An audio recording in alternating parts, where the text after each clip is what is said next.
Really excited about week 2. We're sitting at 1-0 and feeling good about it. Obviously, there's some performance that we wish we could have back, but definitely some learning moments for our team and specifically for our offense. But learning moments for all 3 phases, for special teams, offense, and defense. Happy that we got the win. That's first and foremost. That's the most important goal. But also happy with a lot of the performance that we saw from the individual players. Obviously, we'd like to see more points on the board, and we'd like to have more PATs rather than punts. But when looking at it from being able to watch it and evaluate film, and talk to the coaches and the players, very fixable things where we can be in a better position to have more success in all 3 phases. And we feel like the mistakes, the miscues, and not to be able to take advantage of opportunities were costly, but things that are very fixable. Usually when things like this happen in the week 1, there's a lot of unknowns. We know a little bit more now, and things that we can focus on to help us will be very fixable. Things that dealing with execution, assignment, sound football, mistakes like drive-killing penalties and things like that, we can really fix. And so looking forward to this week. We've seen our guys perform better as a team. So it's not like we're completely happy with 2 phases and upset with 1. All 3 phases are looking to improve, and we need to make that big jump of improvement from week 1 to week 2. Really looking forward to the prep this week. So I'll take any questions that you guys have. And before that, I'll mention that we are playing Southern Utah this weekend. Well-coached team. Coach Fitzgerald does a great job. They're really tough. We've seen he's been there for a while. We've had one of our analysts that was a offensive coordinator there, so they're very familiar with our scheme. We know that there's players that have left us that have been on that team on the defensive side as well. So really familiar with them, being an in-state team, seeing them play quite a bit, and watched them against Arizona State, play a close game with them, and losing a close one, 24-21. So definitely have our attention. A lot of respect for them. I coach down there, so my oldest child was born in Cedar City. So we have a lot of fond memories of the T-Bird program, and looking forward to them being up here in LaVell Edwards Stadium, and just looking forward to the matchup, looking for an opportunity for us to play again. And just really want to compliment the Rock, our student section, and the rest of Cougar Nation that were in the stadium, at LaVell Edwards Stadium. For a lot of our newcomers, the electricity and the energy was a definite is a definite positive for us. I know Jay Hills mentioned it before that it was he didn't realize how much of an advantage it is. So having them there, the fans there with so much energy, we appreciate them. We're looking forward to getting even more electrifying with more performance in all 3 phases. So hopefully we can get that done this weekend. So thank you. Take any questions. Thanks, Coach. We'll start with a couple of questions from Jared Lloyd. Kalani, you talked about this in general, but I wanted to ask specifically about the offensive line. I know that there were, there's a lot of talk about the depth there, and then there were some penalties, and it took a while to get the run game going and some of those things. How did that unit look? What did you see as you looked at them? Yeah, the mistakes can go all around, and so I know that people are going to want to talk about mistakes on offense. So it wasn't just on one phase, on one side or one position. I didn't think all the position played perfectly, or even at a championship level like we're used to. Let's get them back there. I think I've seen it. I've seen it before in the years past with A-Rod calling the plays, and I've seen it with these coaches getting the best out of their guys, and I've seen a lot of people praise them before. So this is definitely humbling for them. Let's get back to our natural old ways, and that usually comes back down to the basics. We'll focus on the fundamentals. We'll focus on the things that we can control, the things that we've seen them do before, and we'll get there. So that's not just limited to the O-line. That's every position. But in terms of the O-line, we've seen them play better before, and we're looking forward to getting that done again this weekend. I also wanted to ask about how much you look at changing the depth chart up. I mean, obviously, game's different than practice, and do you do a lot of that? Just, hey, let's shuffle it around. I know you always talk about how important competition is.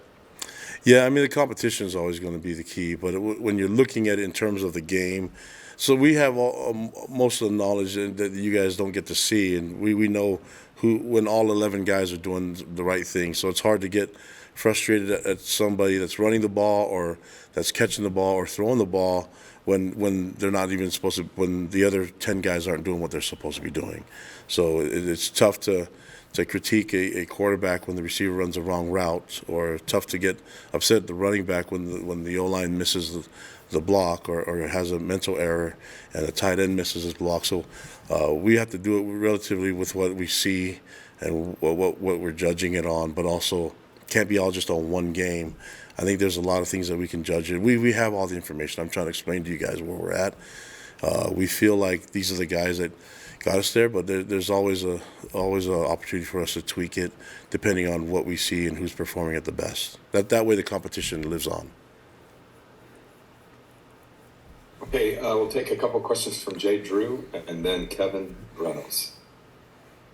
Kalani, I wanted to ask you about Jacob Robinson. What do you recall as far as getting him from Utah State and maybe even his recruitment before that, and what his performance, how would you rate it the other day? Yeah, I was really impressed with him coming out of high school and watching him at Orem. Big time playmaker, and he did it on both sides of the ball. So I saw that he was a guy that had great ball skills and could. I mean, when he was playing in Orem and they throw the ball up there, he'd go grab it. And so, very talented player. When we recruited him, I'm not sure if everybody was on board with him. I think there's a few people that said he was a little too small, but luckily, you have a wonderful strength conditioning program and nutrition around him that can get guys bigger. So when we unfortunately lost him to Utah State, I was glad that he was able to come back, and it was an easy thing for myself and Gennaro to welcome him back to our staff and to our program as staff, and for our evaluation to be kind of like, hey, we project him being a big time player, and he's been everything that we thought he could be.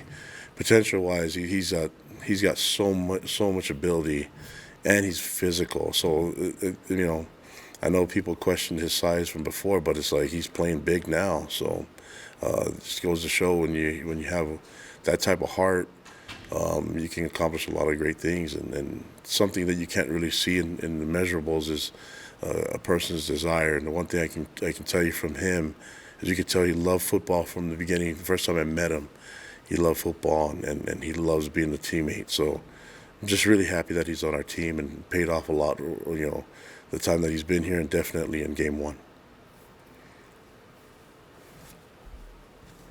Go ahead, Kevin. Hey, Kalani, Aiden Ramen's only 7 carries on Saturday. I'm curious, do you think that's like enough of a sample size to really evaluate it? And what did you kind of make of his day on Saturday?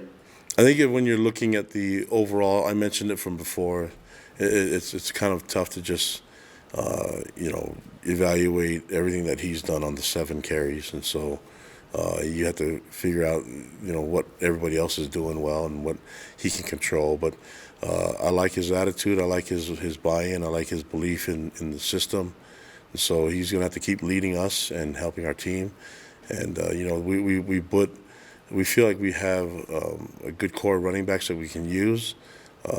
Some weeks you're going to get more carries than the other until we see guys start to really take the initiative and take ownership of the position. Then that's what happens. And we've had that done before, where we've had guys kind of share the load, and then when someone shows that they can get it done, hard to do that. Just making that judgment off of 1 week, and definitely off of just the one performance when we had plenty of mistakes to go around. Okay, we'll take questions now from Ron Weaver and then Mitch Harper. Yeah, Coach, we saw Jay Hill on the sideline calling plays.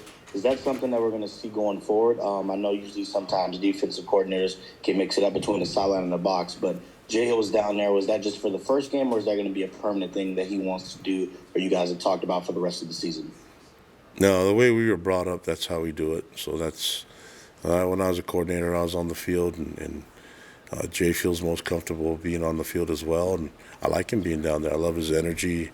I like how he's getting the crowd into it, and he was in his zone, man. It was really fun to watch, and I'm really pleased with the way that they perform. And the wonderful thing is he knows that there are more big plays out there that we could have had, and again, defense performed well. We got a shutout, but there's so many more plays that we could have been more dominant as a defense, and we left some plays out there. So hopefully we can capitalize on that, learn, and stay humble, find ways to get better. Jay's the guy that's going to get that done. And my follow-up question, just talk about how do you feel like the linebackers performed? Your defense held in the 38 rushing yards. You had AJ Vangpachung, Ben Bywater, Max Tooley, those guys leading the charge. How do you feel like they performed overall in game one? Yeah, really good players. I mean, there's room for improvement. I don't think they played without mistakes. But the interesting thing is when mistakes were happening is like they're just trying to make the play. It's got to be it's got to be, you can't freelance. It's got to be in your responsibilities. And so if they're supposed to be in a certain place at a certain time, make those plays. And so I can't say that it was perfect, but we're looking for that perfect game. I can tell you the one thing I can count on with those guys that they play hard, they play physical, with a lot of energy, and I can always count on them being around the ball. So that works for us, and really pleased with the level of physical play that they had with the linebackers. But that goes for the entire defense. I thought they tackled really well. Kalani, how big of a role in the offensive struggles were due to so many new players on that offensive side of the ball? It could be a factor. I think there's a bunch of different factors going into it, Mitch. If you're looking at like I think everything has kind of a piece of the pie in why we didn't perform better. But I think most of it that we're going to focus on is that there are quite a few mistakes. And that's our job as coaches, make sure that we don't play with so many mistakes. And I've seen these guys not make so many mistakes, and I think maybe, it was a big time environment. A lot of people first time in the stadium. So I'd like to make excuses for them all, but we don't have time for that. We just got to see production, and we got to see guys make better decisions and guys perform like we've seen them practice. And so that's going to be the deal for us this week is get them being, now that we've seen it on film. I know some guys are embarrassed by the way they performed on offense, and let's just keep building on it. We got to find ways to get better, and then you don't get better by sitting around feeling sorry for yourself. So it doesn't matter if everyone's a veteran now. You've had one time in Lavadra Stadium, so we're all veterans. It was fun, electrifying. We need more electricity and more efficiency on offense. You've noted a few times on Saturday night after the game and just now with what they've done in practice. For what you saw in the game on offensively, did that come as a complete surprise that there was no signs of that sort of struggle in practices and throughout camp? I think when adversity hits or when we're below expectations, I think that's when you find out how people react, and the goal is to get them to react to going back to the basics rather than pushing themselves to try to do more than they're supposed to. The only way it works is everybody does their 1/11th. That's the only way it works. It doesn't work by one guy just taking ownership of by themselves. I haven't seen one person beat 11. I've seen some really good players come close, but that just doesn't happen if you don't have everybody doing their 1/11th. That's the goal. Everyone just does their part. When things get tough and they're going against teams and you hit some adversity, you go into teams that get some success against us, then you go back to doing your job the right way and doing it perfectly. That's what it comes down to. And the answers here are simple and they're basic. It's rely on the fundamentals, go back to the small simple things, and good things will happen. We'll take questions from Jay Katz and then Sean Walker. Yeah, Kalani, when it comes to, you talk about your offensive line not performing to your championship expectations, I wanted to ask you about the defensive line in particular. What was your evaluation coming out of that Sam Houston game for your D-line? Yeah, I thought D-line was really disruptive. I thought they created a lot of alleys for our linebackers to run through. I thought they got great knockback, physical up at the line of scrimmage. Obviously, there's some things that they can improve on too. We lost a couple gaps and didn't use the right technique, and a lot of that is guys just stepping out, trying to make the play rather than make the play through their assignment. But the mistakes didn't happen. Didn't happen on one side. It happened on all three phases. So defense, they can improve. I thought Sam Houston had a plan to try to run the ball, do some RPOs, get the ball out of the quarterback's hands quickly. So they didn't give us a lot of opportunities to really get after the quarterback as much as we wanted. But it did provide us to get 3 interceptions and did provide us to get some tackles for loss and control the run game. And so teams are going to have a hard time being successful against this defense if they can't run the ball. Yeah, you took the onus for the failed fake punt on Saturday. I wanted to ask you, is that a determination that you make that call? Is it Kelly? Who ultimately called that? No, it's both of us, but I'm the head coach, so I can approve everything or not do it. So when we feel like we can go for it on 4th down, it's my decision to say, okay, let's go for it, or let's punt the ball and let Rico flip the field for us. So that's it. All comes down on me when that does happen, and thought it was there. And you know what? Watching on film, it was. We just need our guys to do make all the plays. We practice stuff, so I don't want to practice stuff and not call it in the game. So that's what we do, and it's just I like to see more teams try to come after our punts. We'll see what happens. So the glad defense stepped up and made a play. So I think I've had a couple failed fake punt attempts, and it's cost us 0 points. So I don't know if I've learned my lesson yet, but we'll see what happens. Every week's going to be fun. Coach, that kind of leads into my next question a little bit, because I know no one ever wants to ask about the punter, and I'm sure talking about the punter is kind of a mixed bag for you. But what you saw out of Ryan in his debut, I think he punted as much this weekend as like half the season last year. He's 4th nationally in punting average now at this point. Did you unlock kind of a little, maybe more of a weapon, I guess, that you can utilize a little bit more this year as opposed to previously in his career, maybe some? I don't know if I unlocked it. Everybody knows that he's got a strong leg and very good athlete. Rico's he's got so many abilities and so many talents.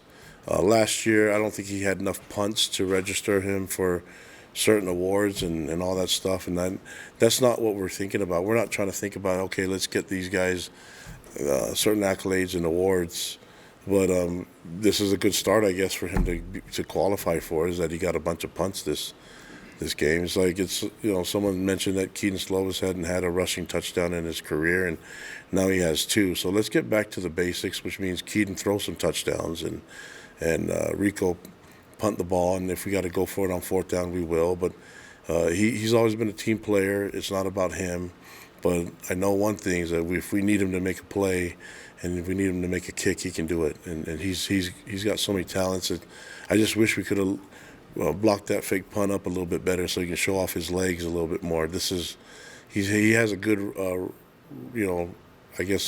rushing average, and this one didn't help it though after his first one. So we'll try to see if we can utilize his talents again.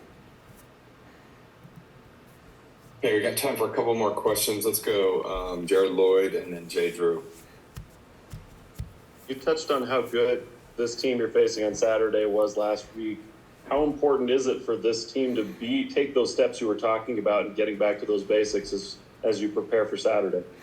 Oh yeah, seeing it on film against Arizona State, it was good for us as coaches and players to see how tough they played and how talented they were and how they held their own. So that was revealing to us, and for me, it's nice because the film can't lie, and so our guys see it on film. They know that they'll have to be better, and the sense of urgency